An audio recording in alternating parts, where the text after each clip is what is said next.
jamaah pengajian Raudhatul Ulum yang kami hormati, dua masalah yang harus kita penuhi ketika kita ngaji supaya dapat ilmu yang barokah dan manfaat. Yang pertama itu masalah niat, yang kedua itu masalah syarat. Niatnya mengaji dan syaratnya mengaji. Cuma dua itu. Nah, sore hari ini kita akan bahas masalah yang pertama, yaitu tentang niatnya orang ngaji. Jadi kalau kita mengaji itu niatnya harus ditata, tidak boleh tidak, supaya menghasilkan pahala juga bisa menghasilkan ilmu. Disebutkan dalam sebuah kitab, summa la budda lahu minan niyati fi zamani ta'allumil ilmi. Kemudian tidak bisa tidak bagi seorang yang mencari ilmu itu harus niat ketika hendak berangkat mengaji. Itu yang pertama. Mengapa? Idin niyatu hiyal aslu fi jamil ahwal. Karena niat itu adalah pokok dari semua keadaan, pokok dari semua perbuatan. Liqaulihi alaihi salatu wassalam, innamal a'malu binniyah. Sesungguhnya sahnya amal itu tergantung pada niatnya. Al-hadis riwayat Imam Bukhari. Wa Rasulullah sallallahu alaihi wasallam, kam min amalin yatasawwaru bi surati a'malid dunya wa yasiru bi husni niyati min amalil akhirah. Banyak sekali amal yang kelihatannya itu amal dunia, perbuatan dunia, tapi karena bagusnya niat maka menjadi amal akhirat.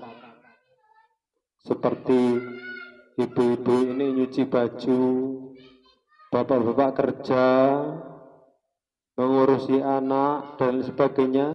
Tapi kalau diniati beribadah karena Allah, itu bisa menjadi nilai ibadah kepada Allah Subhanahu wa taala dan bernilai pahala.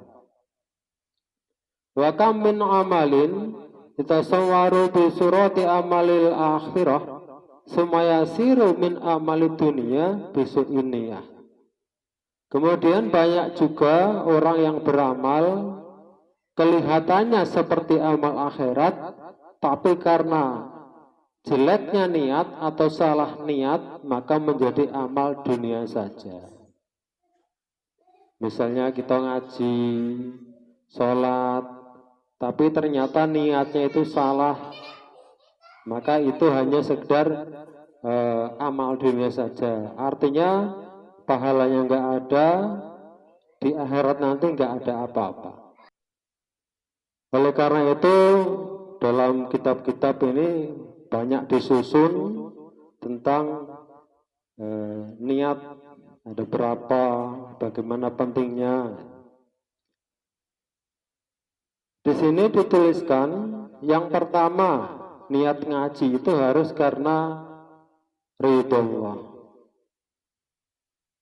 Ini terusannya, wa yanbaghi ayanwil muta'allimu bitolabil ilmi ridho Allah ta'ala. Yang pertama ini mengharap ridhonya Allah Subhanahu wa taala.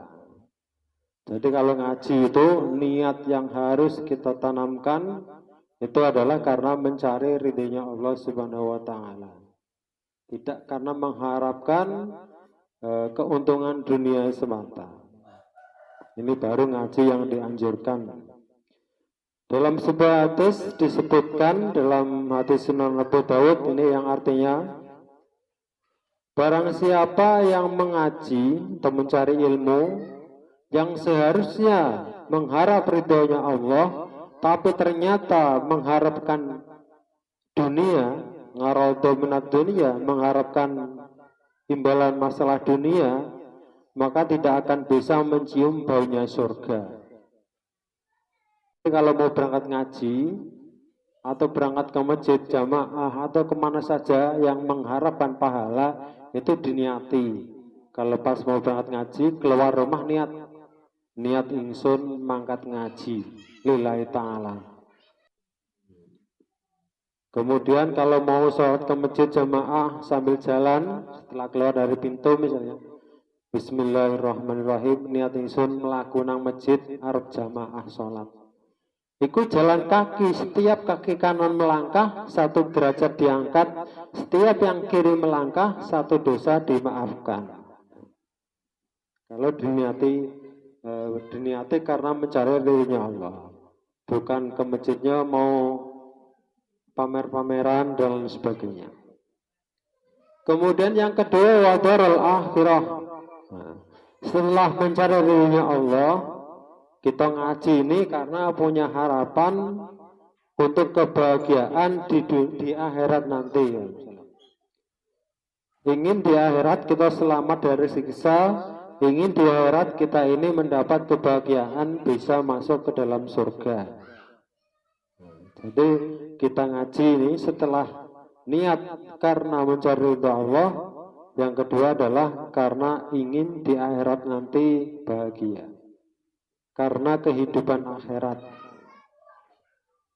Kemudian yang ketiga, wa izalatal jahli an nafsihi wa an su'aril juhali, menghilangkan kebodohan dari dirinya sendiri, menghilangkan seluruh kebodohan dari dirinya sendiri. Jadi kita ngaji itu niatnya juga jangan hanya sekedar ingin cari pahala saja. Tadi sudah saya sampaikan, kalau ngaji sudah diniati ngaji karena Allah dapat pahala. Walaupun di pengajian itu ngapa wae, itu dapat pahala. Tapi belum tentu dapat ilmu. Nah, padahal untuk bisa menghilangi kebodohan dari diri kita yang asalnya belum bisa sholat, belum bisa wudhu, belum bisa baca Quran, supaya bisa, itu berarti kan kita harus mendapatkan ilmu. Itu niat ngaji harus begitu.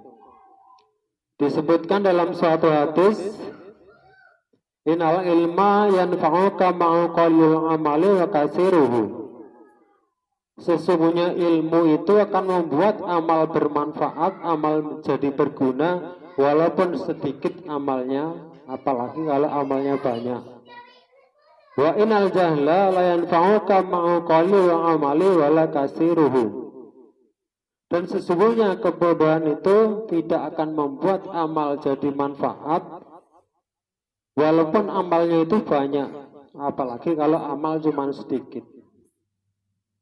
Jadi tujuan kita ngaji yang ketiga itu adalah untuk menghilangi kebodohan. Maka di sini kita memerlukan ngaji mendapatkan ilmu, tidak hanya sekedar berangkat mengaji. Kemudian yang keempat, wa iya ad-din, dan yang kelima, wa ibqa al-Islam.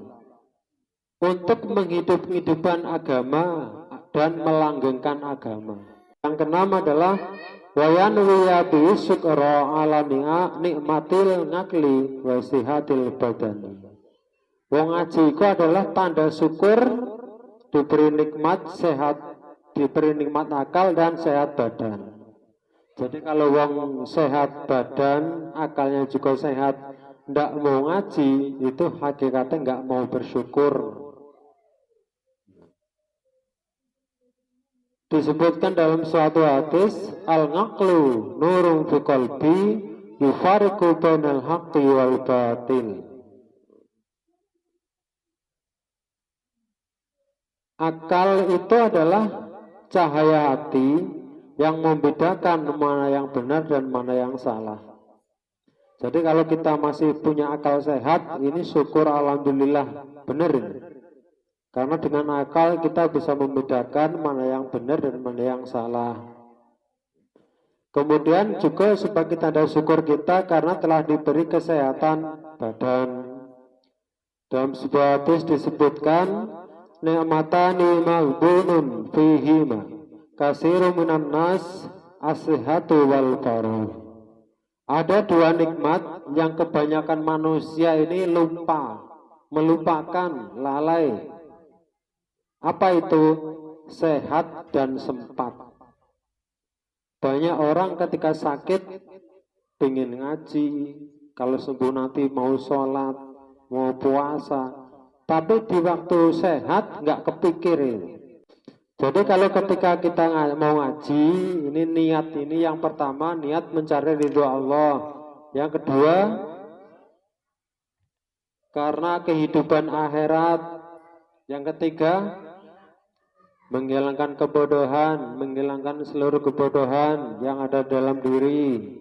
Keempat, menghidup-hidupkan agama. Kelima, ingin melanggengkan agama. Yang keenam, sebagai tanda syukur karena telah diberi akal sehat, badan sehat.